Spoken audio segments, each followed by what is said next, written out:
Hello and welcome back.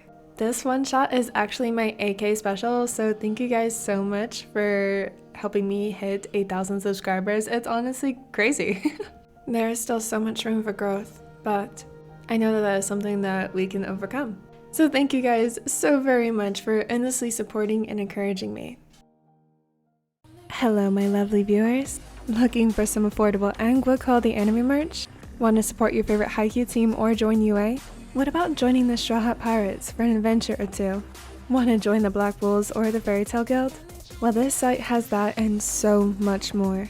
Use my discount code and receive 10% off your entire order. Link and code is in the description. Thank you so much for watching.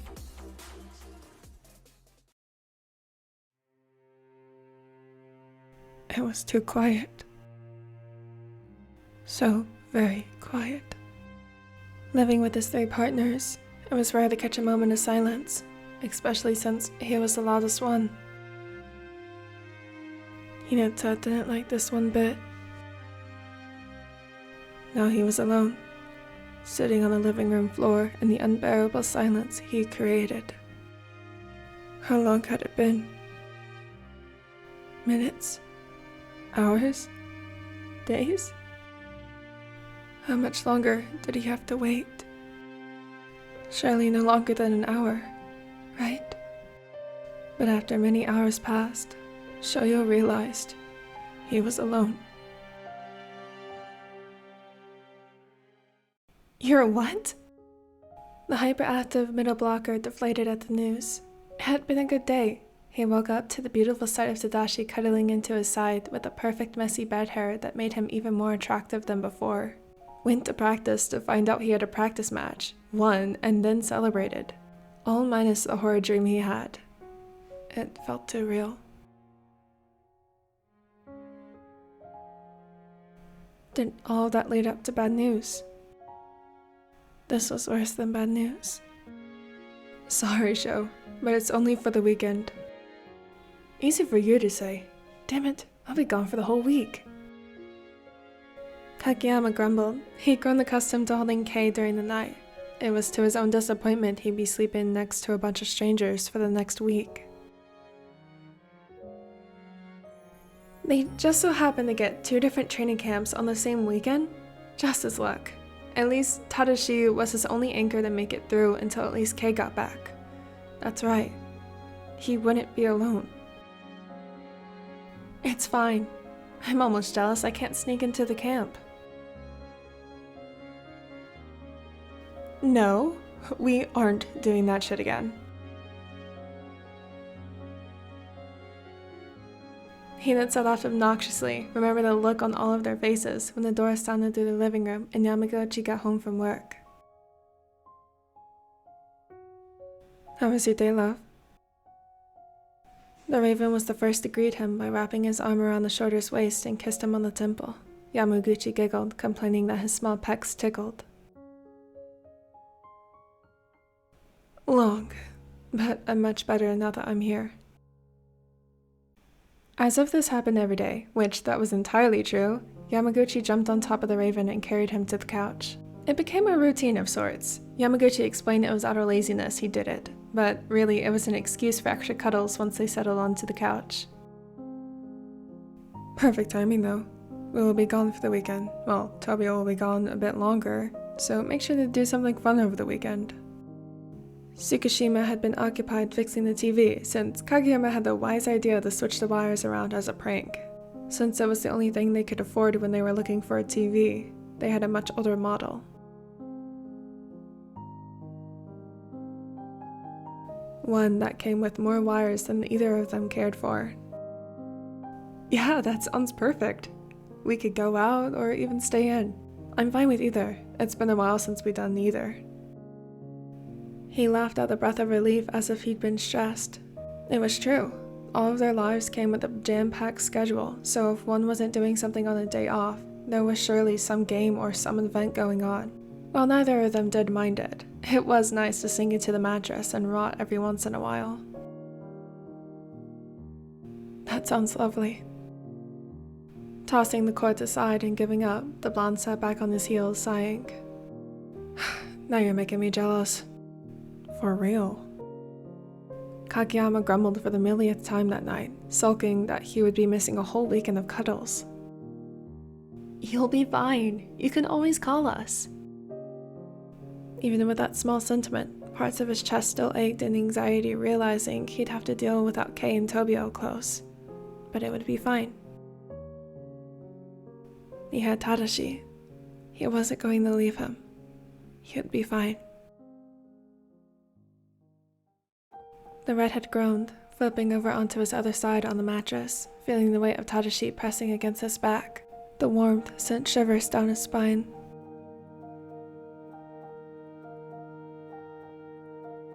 Peeling his eyelids open, he closed them back up when he noticed the two empty spots in front of him. He vaguely recalled Tsukishima and Kageyama waking him to let him know that they were leaving, yet was too focused on sleep to actually register it. Well, no sense in dwelling what was already gone.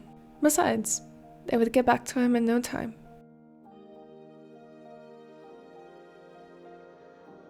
So, any anxiousness that remained vanished upon hearing the younger's morning voice bounce off the walls of their bedroom. This time, he couldn't hide the shiver and visibly shook. Yamaguchi chuckled with the sleep still in his voice, squeezing his arm tighter around his middle.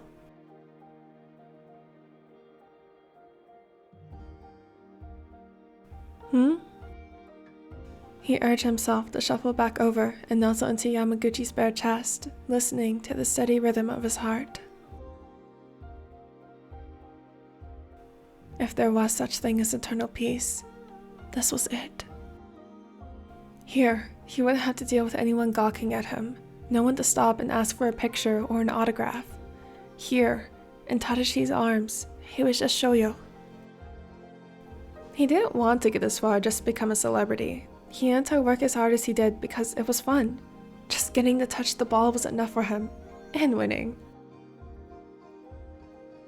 After winning one too many games, he became well known, and privacy wasn't such a luxury anymore. Are you doing okay? The redhead laughed, wondering how he got so lucky in life. He surely must have stopped a war in his last life for getting the life he had now. Even when growing up, the house he lived in was always loud. Being the older sibling, he didn't remember a time when there wasn't someone around. He was too young to remember what being alone felt like before Natsu was born.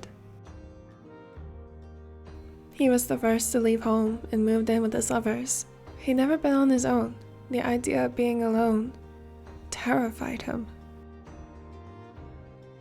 His lovers didn't even know until one day. He was sent home early because of some maintenance going on where they usually practice. Their home suddenly felt suffocating. The silence was so deafeningly loud. He ran out as soon as he realized that he couldn't be alone. At the time, he didn't know what was going on to him. He'd never been alone until that point. He ran and ran until his legs gave out and he ended up in some different city altogether. Realizing he left his phone at the front of their door where he dropped it, he and had rushed over to a payphone, thankful it still worked, and called for Yamaguchi to come get him, since he had their only working vehicle. Yamaguchi couldn't understand what Hinata felt and what went through his mind during those moments of pure panic, but he was learning. That was all that mattered. I'm not alone. Overflowing with happiness, Yamaguchi couldn't control the urge to smother the smaller in kisses until Hinata wheezed from laughing so hard. Do I look fine? It's been forever since I last went out, and it wasn't for practice. He laughed sheepishly, glancing back at the mirror, taking note of his holy jean shorts that had splotches of paint on it from a gone wrong painting date a few years back. It just so happened to be the only clean pair of pants he had, and he didn't feel like doing laundry. His striped socks reached up to his knees, and he had a colorful crop top to complement the paint splatters. A loose sweater hung over his shoulder and slid past his wrists. To tame his wild curls, Hinata threw a hat over it, not wanting to deal with it. You look fine. Stop critiquing yourself. you sure though? Because we could do laundry before we— Hinata yelped when the toddler yanked him off of the ground and set him on top of the kitchen counter, pressing a soft kiss on his lips. Yamaguchi licked his lips, tasting the fresh layer of chapstick he applied. Oranges? Hinata giggled, wrapping his arms around Yamaguchi. Technically, I think it's tangerine. I might need to have another taste to, confirm.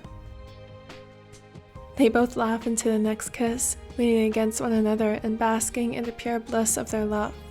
So many people told them that once the honeymoon stage of their love waned, then so wouldn't their feelings. But if anything, even touch only rekindled their passion. No, I think you're right. Hinata guessed dramatically. I'm right for once? Love, I would tell you I could walk in mid-air if that is what you wish to hear. The redhead flushed, holding his face behind the back of his hand, and startled when the latter pulled his hands away. Hey now, I want to see that beautiful smile. Changing the subject altogether, Hinata cleared his throat. You never told me about whether or not we should do laundry. Why would we need to do laundry? Well, because of my clothes. I'm not sure if— You look iridescent, my dear. Let not a soul convince you otherwise. The years he spent in denial about his own sexuality seemed comedic to him at that very moment. Straight? Him? Never. Not when his stomach was doing acrobats at every little thing his lovers did, and Yamaguchi seemed relentless. Don't leave. He wasn't sure what compelled him to say it. All he knew was he didn't want this mesmerizing moment to end. He wanted to bask in its eternal warmth forevermore, until their bodies grew cold with time and they became one with the soil, even until after time ceases to exist. I'll never leave.